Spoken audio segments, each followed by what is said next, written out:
Welcome to టీ18 news. మన channel మరణిస్తాం.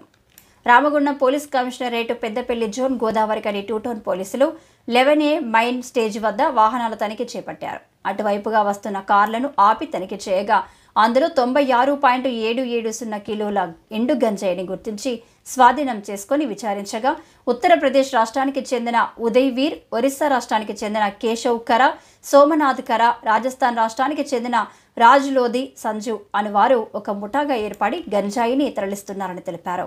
అనంతరం రామగుండం పోలీస్ కమిషనర్ మాట్లాడుతూ ఛత్తీస్గఢ్ రాష్ట్రంలోని జగదల్పూర్ నుండి మంతని మీదుగా మహారాష్ట్రకు తరలిస్తున్న క్రమంలో పక్కా సమాచారం మేరకు పోలీస్ వారు 11A మైన్ క్రాస్ వద్ద వాహనాల తనిఖీలో పట్టుకున్నట్లు చెప్పారు.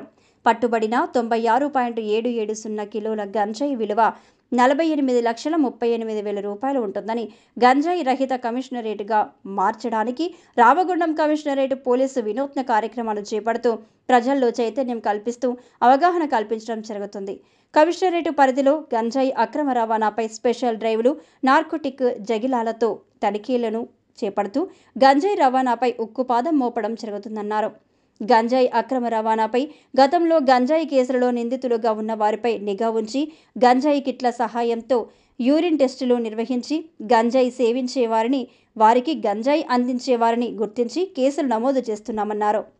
ఎక్కడైనా గంజాయిని పండించినా, అమ్మినా, అక్రమంగా రవాణా చేస్తున్నా తమకు సమాచారం అందించాలని విజ్ఞప్తి చేశారు.